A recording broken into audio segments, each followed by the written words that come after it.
এতটুকু পার্থক্য জানা নেই যে আল্লাহ দুটো হাত দিয়েছেন, দুটো হাত দুটো কাজের জন্য।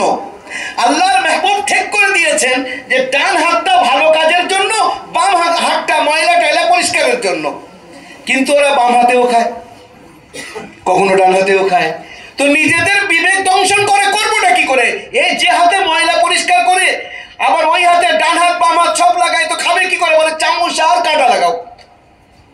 এবারে শোনেন, নবী করিম সাল্লাল্লাহু আলাইহি ওয়াসাল্লামের সুন্নাত হলো দুটো হাত ভালো করে ধোয়া এবং হাত দিয়ে খাওয়া। কেন? আপনার সামনে গরম জিনিস রাখা আছে, ঈদের সময় কারোর বাড়িতে গেছেন বা নিজের বাড়িতে ক্ষীর দিয়েছে, ক্ষীর রান্না হয়, সিমুই রান্না যাই হয়। এবার আপনি কারোর বন্ধুর বাড়িতে গেছেন, কোনো আত্মীয়র বাড়িতে গেছেন, গরম ক্ষীর দিয়েছে, আপনি বুঝতে পারেননি, আপনি চামচ দিয়েছে, চামচ নিয়ে মুখে দিয়েছেন, জীবের পরিস্থিতিটা কি হবে?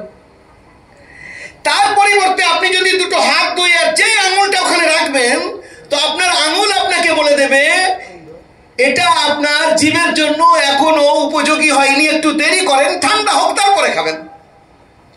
একবার জোরে বলেন সুবহানাল্লাহ। সুন্নাত বুঝতে পেরেছেন? সুন্নাতের লাভটা তো হাত ধুতে হবে, তার সঙ্গে হাতটা দিয়ে খেতে হবে। হাত ধোয়া এটা ডক্টর বাবুরা এখন বলছেন, ইসলাম 1500 বছর আগে বলেছে। ডক্টর বাবুদের কাছে আসছে ওখান থেকে পার্সেল হয়ে, আর ওরা পাচ্ছে কোথায় থেকে? হাদিসকে স্টাডি করছে, কোরআনকে স্টাডি করছে, তার মধ্যে থেকে সুন্দর জিনিসগুলো যেটা মেডিকেল সায়েন্স অনুযায়ী আসছে সেটাকে বলছে এটা আমরা দিচ্ছি, তোমরা নাও। তো জিনিস আমাদের, ওরা প্যাক করে আমাদেরকে দিচ্ছে।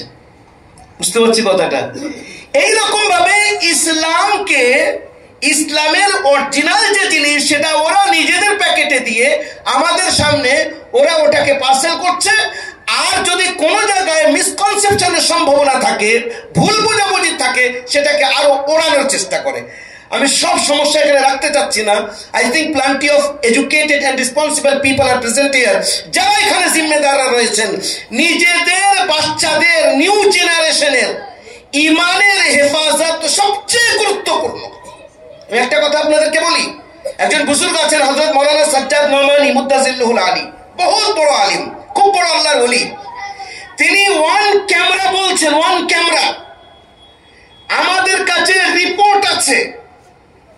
উনি বলছেন 60,000 মুসলিম মহিলা তারা বেঈমান হয়ে অন্যদের সঙ্গে বিয়ে করেছে। আপনার মেয়ে, আমার মেয়ে, আপনার বোন, আমার বোনরা। আমার নিজের সঙ্গে দুটো ঘটনা ঘটেছে। কয়েকদিন আগে একটা মেয়ে আমার কাছে ফোন করেছে, আমার একটা আত্মীয়ের কাছ থেকে নাম্বার নিয়ে। শোনাচ্ছি কেন? শিক্ষা জরুরি, শিক্ষার সঙ্গে সঙ্গে ইমানের হেফাজতের খেয়ালটা রাখেন। আমার এক আত্মীয়ের কাছ থেকে ফোন নিয়ে আমাকে ফোন করছে হঠাৎ একটা। এবার আমাদের ছাত্রীরাও থাকে, অনেক সময় ফোন করে, হুজুর আমি অমুক বলছি। আমি কে মা, তুমি কে বলছো? নাম বললো, আমি অমুক জায়গা থেকে। তুমি আমার নাম্বার কোথায় পেয়েছো?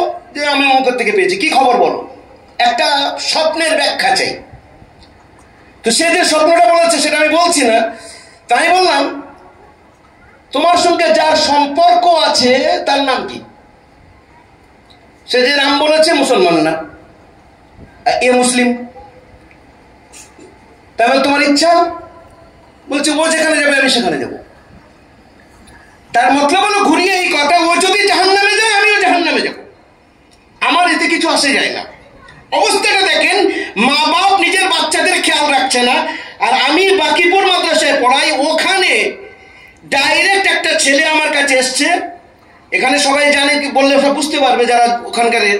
সে এসে বলছে হুজুর আমার খালাতো বোন একটা মুচির সঙ্গে সম্পর্ক করেছে, মুচি। আমরা তাকে ভয় দেখাচ্ছি, বোঝাচ্ছি, সব রকম চেষ্টা করছি। বলছে কোনো কথা শুনবো না, আমি ওর সঙ্গেই বিয়ে করবো, ওখানেই যাবো। আরে তোর আখিরাত নষ্ট হয়ে যাবে, যা পারে হয় হোক গে, আমি ওখানেই যাবো। এবারে শুনেন, আমি যখন কলকাতা ইউনিভার্সিটিতে পড়তাম, যখন মাস্টার্স করি, আমার সঙ্গে একটা অমুসলিম আরবিকে আমার সঙ্গী ছিল। বেহতরিন কোরআন পড়ে, বেহতরিন আরবি বলে, সে মুসলমান না, আমার সঙ্গী। আমি তাকে বললাম তুমি এই লাইনে এসছো কেন? বলে বাস সবাই বললো তুই এই লাইনে যা, ভালো হবে। আমি বলি বিষয়টা অন্য কিছু রয়েছে, খুলে বলো না। বলে না গো তেমন কিছু না। এইরকম ভাবে ইউনিভার্সিটির মধ্যে, কলেজের মধ্যে ছাত্রদেরকে ছেড়ে দেওয়া হচ্ছে। উদ্দেশ্য কি? উদ্দেশ্য হলো আপনার মেয়ে কলেজে পড়তে যাচ্ছে, আপনার বোন কলেজে পড়তে যাচ্ছে, এবারে কি করবে? সেই জায়গায় গিয়ে যারা পুরাতন তাদের মধ্যে থেকে বলবে আসসালামু আলাইকুম, ওয়ালাইকুম আসসালাম। এবার একটা নতুন মেয়ে যখন কলেজে পড়তে যায় তো সে তো চাইবে আমাকে কেউ একটু সাপোর্ট করুক, আমি নতুন এখানে। এবার সে বলবে যে তোমার কোনো অসুবিধা হলে, আমি পুরাতন এখানকার, কোনো অসুবিধা হলে আমাকে বলবে, আমি দেখে দেবো। এই করতে করতে তার সঙ্গে সম্পর্ক বাড়ায়, এমন একটা জায়গায় পৌঁছে যায় যে সেখান থেকে ফেরা সম্ভব না। এবার বলবে বিয়ে করো, তখন বলবে আমি তো মুসলমান না, কিন্তু সে উঠতে বসতে সুবহানাল্লাহ, আলহামদুলিল্লাহ, লা ইলাহা ইল্লাল্লাহ বলতে থাকে। এই করে 60,000, কথাটা ভালো করে মনে রাখবেন, 60,000 রিপোর্ট অনুযায়ী, এর থেকে অনেক বেশি ঘটেছে। 60,000 মুসলিম আমাদের বোন, আমাদের মেয়েরা, তারা ঈমান ছেড়ে দিয়ে অন্যদের সঙ্গে চলে গেছে। কান্না কোথায় কাঁদবেন? কবরে গিয়ে শান্তি পাবো আমরা?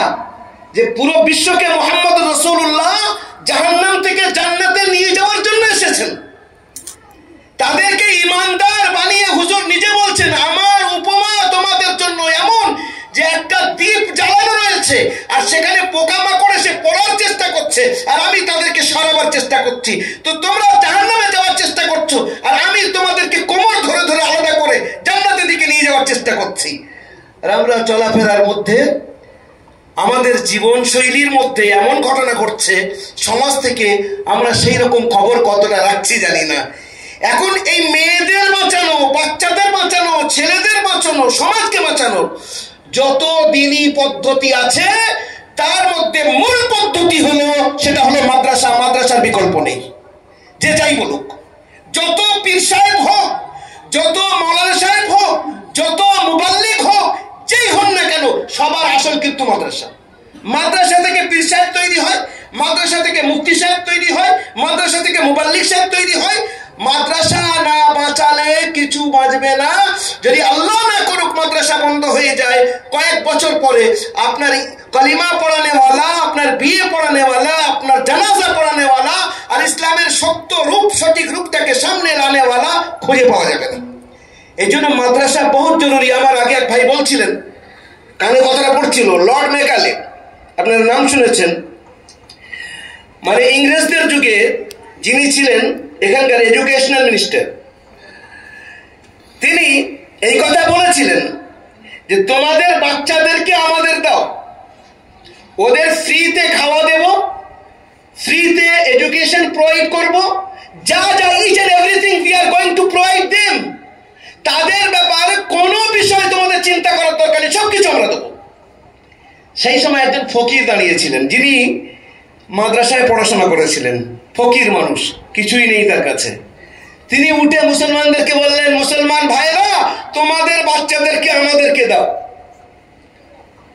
এবারে লোকেরা জিজ্ঞাসা করছে কি করবেন? বলে আমরা ফ্রিতে এডুকেশন দেবো, শিক্ষা ফ্রিতে দেবো, খাদ্য ফ্রিতে দেবো, জামা কাপড় ফ্রিতে দেবো। সব বলে হুজুর ওরা তো ইংরেজ, ওদের রাজত্বের মধ্যে সূর্য ডোবে না, যেখানে সূর্য ডোবে সেখানে